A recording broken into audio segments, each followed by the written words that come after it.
I hate spirit big moves with a passion. This video is about spirit big moves. As a concept, it's extremely cool, but in practice, this shit makes me want to go outside and throw hands with a bus. When playing the mainline games, I go out of my way to not use this skill, but in formats where it's legal, as well as the extreme teams on competition routes, you're kind of actively doing yourself a disservice by not using it. Don't get me wrong, I love seeing big numbers. I'm an Inazuma 11 player and I'm a Monster Hunter player. Big numbers make brain go but this skill fucked over a few features. It's ridiculously centralizing in formats where it's allowed, and it's boring as fuck. Spirit Big Moves is a skill that was introduced in the Ghost Saga of Inazuma 11, specifically the second game, Inazuma 11 Go 2 Chrono Stones. But first, let's explain what a fighting spirit is, because I don't think I ever have before. Now imagine if a Stan from JoJo had a baby with Z moves from Pokemon and it got adopted by Mega Evolution. That's pretty much what a fighting spirit is. Shit explanations aside, fighting spirits have a gauge. The capacity of the gauge differs depending on the fighting spirit. We'll refer to this gauge as FSP. This functions as a health bar as well as an energy pool for moves simultaneously for the fighting spirit. When it's depleted to 0, the fighting spirit will fade away. Oh no! They also have an attack power that also varies among fighting spirits. Each fighting spirit has a passive ability that was only active while the spirit is active on the field. And this is where the bullshit starts. This could either be global or individual. These ranged from things like giving the spirit more attack power the more air element allies you have, to shit like giving every player on the field a plus 25 in every single stat present in stat calculations. So your team could be getting edged out in every command duel and magically start winning a lot more interactions when this particular passive activates. Each fighting spirit also had a powerful special move associated with it that could only be used while the fighting spirit was out. This move would have a base amount of FSP gauge it would consume. And this is where the bullshit goes even further beyond. You could buff the absolute shit out of this move. You could reduce the amount of FSP it costed, you could boost its power with elemental boosts, fighting spirit power boost to your character and moves, stacked with Miximax power boost to your characters and moves. And this was because you could have both active at once. And Miximax basically allows you to fuse two characters together. I ain't explaining that shit in this video. But remember this, because we're gonna spin back to this fucking nonsense shortly. And the things I've mentioned previously ain't shit compared to the namesake of the video. Spirit fucking big moves, specifically the Go Galaxy iteration, because I don't know what the actual fuck they were thinking. Making the skill only increase the FSP cost of a move by 20%, whilst doubling the power. Due to this being a skill, it takes up one of your 6 move slots. You can only have 2 skills on a player at once, and you can't have the same skill twice on a player. These are the rules that the game has put in place to balance shit out. And I say this with massive air quotes because this didn't balance shit. I mentioned before that we'd spin back to fighting spirits and Miximax boost stacking since you could have both active at once. And because of this, you can pretty much tell the game to go fuck itself. Miximax not only gives you a delicious stat boost, but you can choose 2 moves from the player who will be used as an aura. And this includes skills.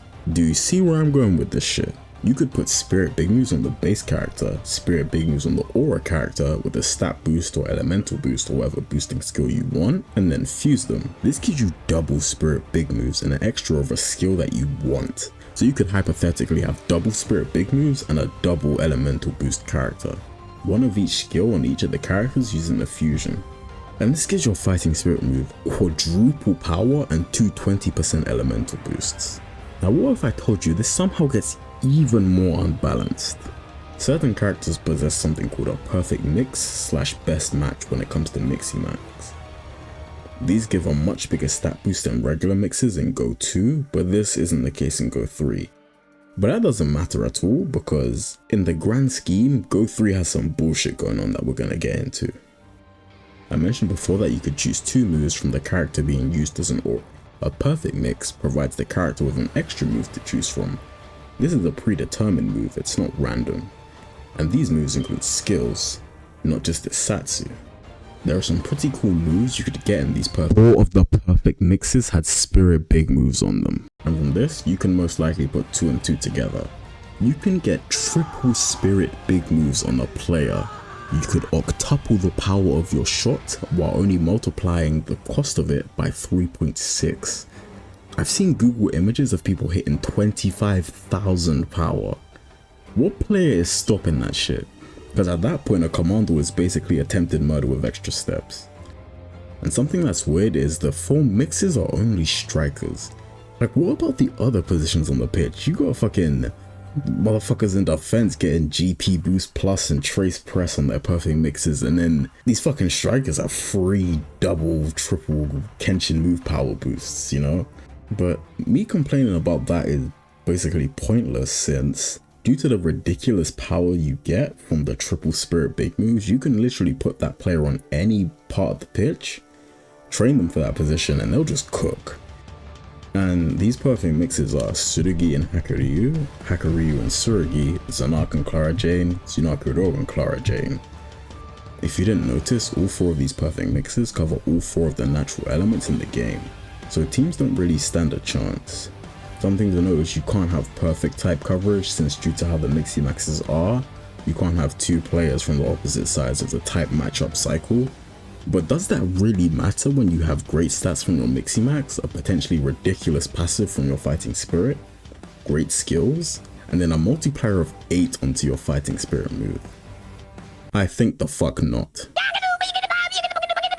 When playing through the games, me and my friend's final goal is to make our ultimate team full of our favorite players and take on the extreme teams in the level 99 competition routes. These are supposed to be the max difficulty, resulting in a hard challenge to S rank, which is basically to win by 5 or more goals without conceding any.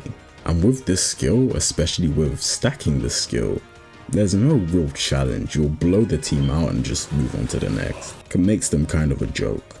Unless you take them on super early, or maybe get unlucky and fumble.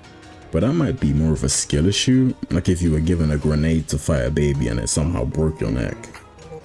These manuals are locked quite late into the game, so I guess that makes them less of an issue or problem, but the existence of these manuals pretty much makes using souls pointless, as well as ultimate move manuals. Souls have drastically less power output potential, and the whole gimmick of getting a random buff is kind of dookie in comparison, since there's no chance involved with Keshins, and a slight boost to stun damage or power just doesn't match throwing a hydrogen bomb Mark 10 at an unsuspecting child. I've been waffling for a while here, so I'll wrap up. But nerf this shit, remove it from the game. I would have said increase distribution fairly, but that shit would still be shit, because there'd be no reason not to use it. I don't know, fuck this skill. Thanks for watching, like, comment, subscribe, goodbye.